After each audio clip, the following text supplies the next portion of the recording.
Hello friends, आपका स्वागत है यूट्यूब चैनल डिक्टेशन क्लब में। ये जो डिक्टेशन आप लिख रहे हैं, यह रामधारी गुप्ता पार्ट 1 का ही अंश है। इसके और भी डिक्टेशन अगर आप लिखना चाहते हैं, तो उसकी प्लेलिस्ट की लिंक नीचे आपको डिस्क्रिप्शन बॉक्स में मिल जाएगी। इसके अलावा आपको नॉन स्टॉप 10 मिनट के डिक्टेशन, न्यूज़पेपर के डिक्टेशंस की लिंक भी नीचे डिस्क्रिप्शन बॉक्स पर मिल जाएगी। और इसके अलावा रामधारी गुप्ता पार्ट 2 के जो डिक्टेशंस की सीरीज़ है, उसके प्लेलिस्ट की लिंक भी नीचे डिस्क्रिप्शन बॉक्स में है। आप उससे जाकर खंड 2 के डिक्टेशन भी लिख सकते हैं। और हाँ दोस्तों, अगर आपको डिक्टेशन लिखकर अच्छा लगता है तो डिक्टेशन को लाइक ज़रूर कीजिए, क्योंकि हमारे लिए यही एक मोटिवेशन है जिससे हम आपके लिए रोज़ नए नए डिक्टेशन लेकर आएँ। तो ज़्यादा समय ना लेते हुए वीडियो को करें लाइक, चैनल को करें सब्सक्राइब और अपने ज़रूरतमंद दोस्तों के साथ ज़्यादा से ज़्यादा इस डिक्टेशन को शेयर करें। डिक्टेशन स्टार्ट करते हैं 5 सेकंड के बाद।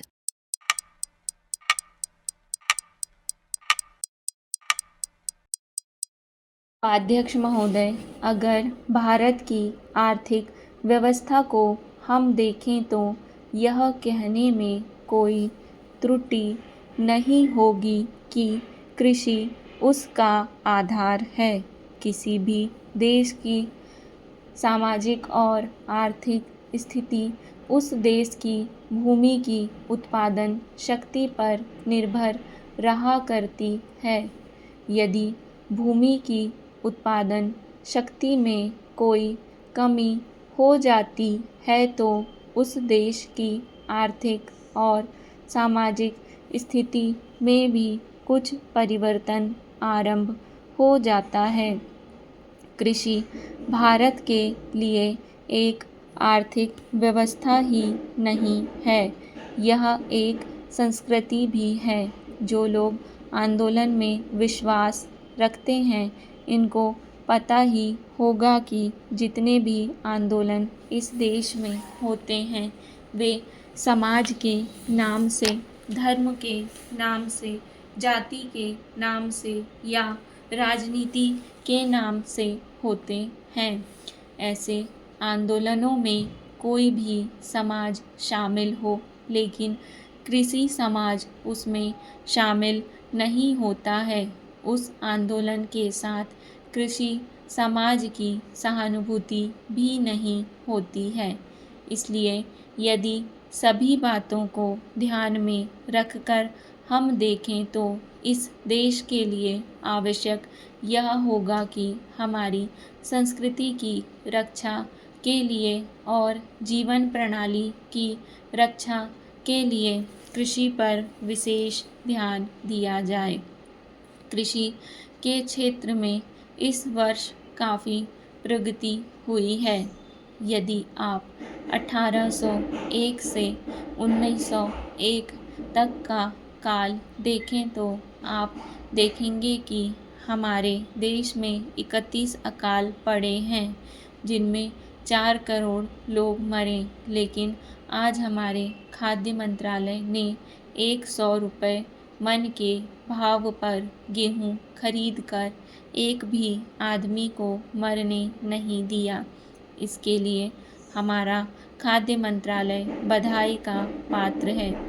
एक बात मैं विशेष रूप से इस अवसर पर कहना चाहता हूँ। आजकल हम लोग मानव शक्ति पर ज़्यादा ध्यान न देकर पूंजी पर ज़्यादा निर्भर रहने की कोशिश करते हैं। आपको याद होगा, लगभग 5 दशक पहले मैं जापान की आर्थिक व्यवस्था बिगड़ गई थी, लेकिन वहाँ के 60 लाख काश्तकारों ने कृषि शिक्षा के बल पर इतना अनाज पैदा करके दिखलाया कि आज वे 10 करोड़ आदमियों का पालन पोषण कर रहे हैं। वहाँ पर 30 ऐसे विश्वविद्यालय हैं जिनमें कृषि की शिक्षा दी जाती है, जिनसे 16,000 छात्र प्रतिवर्ष शिक्षा प्राप्त करके निकलते हैं। आज हमारे देश में पर्याप्त कृषि विश्वविद्यालय स्थापित हो चुके हैं। हमारे देश की 120 करोड़ जनसंख्या को दृष्टि में रखते हुए जापान एक बहुत छोटा सा राज्य है, शायद हमारे राजस्थान से कुछ ही बड़ा है। उपाध्यक्ष महोदय, यह ठीक है कि हम प्रगतिशील हैं, लेकिन हमारी गति में तेजी आनी चाहिए। श्रम की तरफ हमारा अधिक ध्यान जाना चाहिए। जो पंचवर्षीय योजनाएं हमने बनाई हैं, उनमें हमारा लक्ष्य केवल यह नहीं था कि हम अधिक अन्न पैदा करें। हमारा लक्ष्य यह भी था कि अच्छे आदमी पैदा करें, जिससे कि भारत में रहने वाले प्रत्येक नागरिक का ठीक विकास हो। मैं इस बात से सहमत हूँ कि राज्यों में जहाँ बहुमत के आधार पर विरोधी दलों की सरकारें हैं, उनको तोड़ने का अधिकार केंद्र को नहीं होना चाहिए, लेकिन फिर भी हमें स्थिति को देखते हुए भेद करना चाहिए। गुजरात की सरकार टूट गई, इसके लिए हमको अफसोस नहीं करना चाहिए। जहाँ तक इस बिल का संबंध है, मैं इसकी कमियों की तरफ आपका ध्यान दिलाना चाहता हूँ, जिससे कि आपको उसे ठीक करने की प्रेरणा मिले और इसको आप ठीक करके वहाँ का काम चलाएं।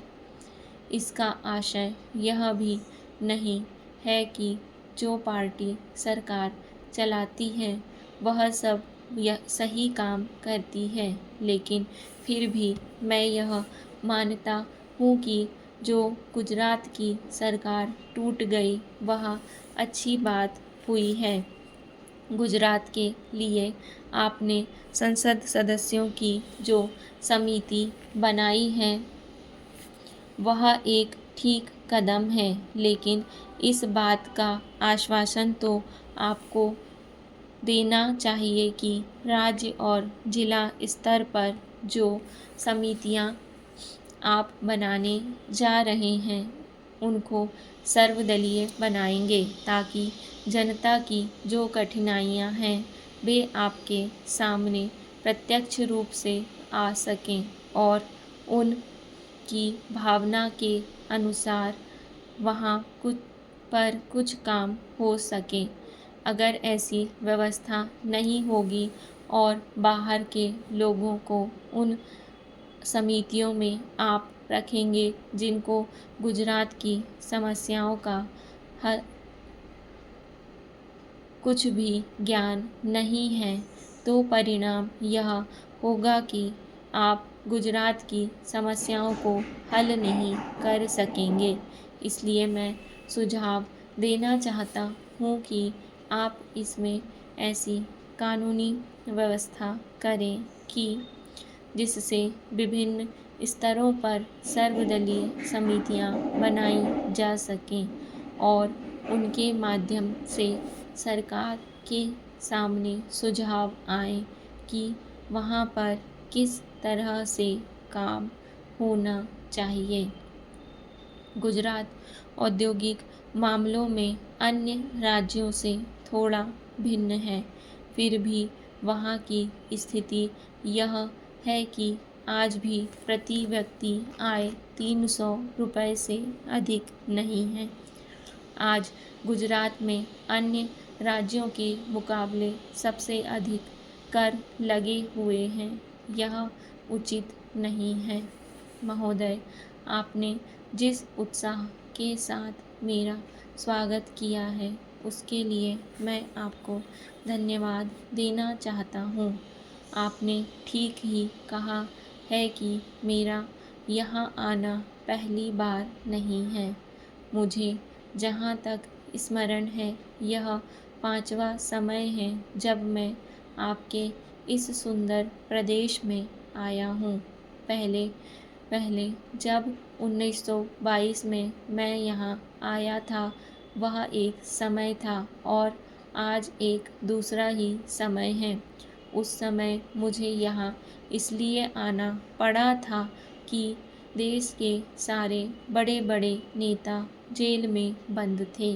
महात्मा गांधी भी जेल में थे और प्रायः यहाँ के भी नेता जेल में थे।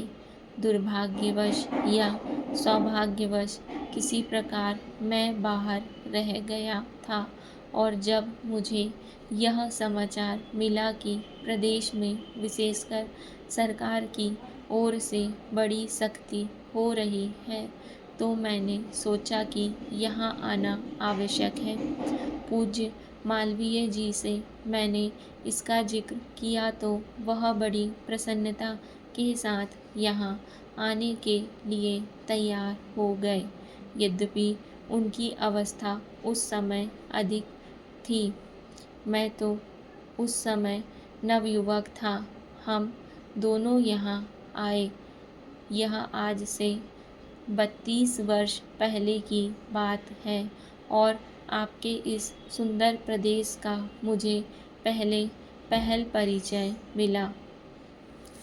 जब मैं कल यहाँ आ रहा था तो मार्ग में मुझे वह जगह दिखलाई गई जहाँ मैं बहुत कठिनता से रात भर बैलगाड़ी पर चलकर किसी प्रकार पहुँचा था।